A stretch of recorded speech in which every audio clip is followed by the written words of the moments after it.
Right now, Texas state Democrats are contemplating fleeing the state in order to prevent Republicans from approving new maps that could expand their congressional majority. The move is widely considered the best option for the state minority party, even though participants would face a daily $500 fine. Today, Texas State Rep. Gina Hinojosa hinted that the act of resistance may be worth it, even in the end. We broke quorum in 2021 to try to get the John Lewis Voting Rights Act passed, which you referred to earlier in the program.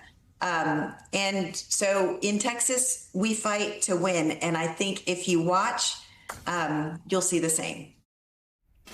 Joining us now, Democratic Texas State Representative Christian Manuel. Representative Manuel, will we see Democrats break quorum and leave the state in order to avoid a vote on redistricting? Do you think lawmakers, yourself included, are prepared to face this $500 per day fine and potentially threats of arrest? Absolutely. Nothing is off the table for us right now. We know that we are in extreme situations where Republicans are trying to force our hand by doing any and everything. So we are looking to do everything that we possibly can. Nothing is off the table. We are trying to do everything to work with them to make them do the right thing. But if they refuse to and are not going to be there, nothing is off the table. And I'll tell you, my constituents, that is what they expect. This is what I was elected for, and that is what I have overwhelmingly gotten from my office, from my constituency. And if that is what we end up having to do, so be it. I hope we don't have to get there, but if we get there, then we will get there. So you think there's support for this? Because it seems like, initially the optics of it could look like you're not resisting, but leaving the state in and of itself is really kind of the only option you've got left. I'm wondering if you and your colleagues decide to go ahead and do this, do you know how long you'd have to stay away? Days, weeks? And as those fines accrue, can everybody pay them? How are you going to pay them? We're looking at this fully to look at every option.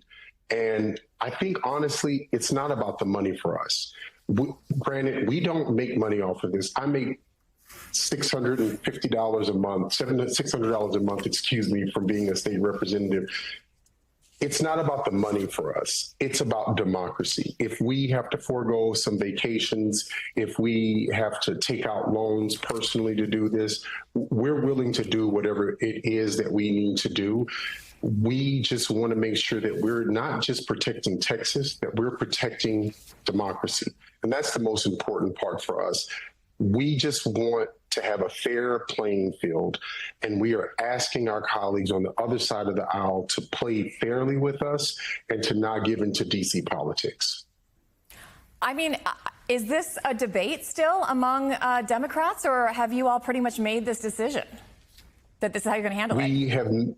We have made the decision to continuously do everything that we possibly can to not have to break quorum, but we have made it clear, and I think most people have understood that because it's in the press, that if this is our only option, this is the option that we shall take.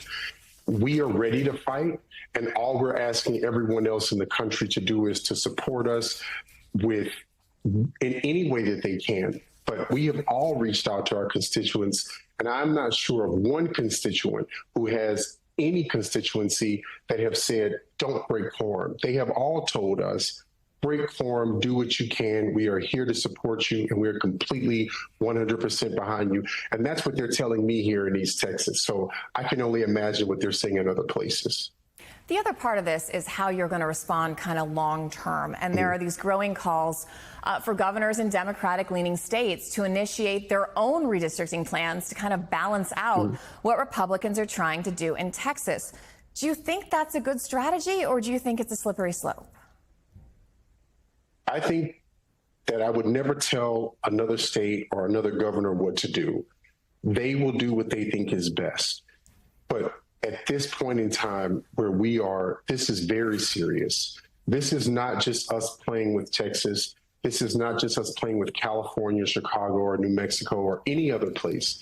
We are asking people to understand that giving the president 5 new seats by tearing up communities of color, by tearing up coalition districts, is dangerous for America and gives him an authority to do something that he should not do, all because he's scared of investigations.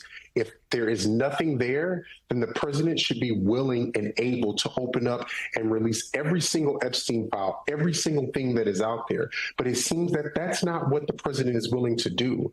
So we're asking people, if that is what you think is that you can do or what you want to do it. All we're saying is, people are saying Democrats aren't fighting. Well, Texas Democrats are here to show you Democrats are fighting. And we are the last line of defense in the South. We are the only body in the South that has enough numbers to be able to even do something like this. So we're standing up for American people, whether they are with us or against us, because we believe in democracy and we are not going to back down on that.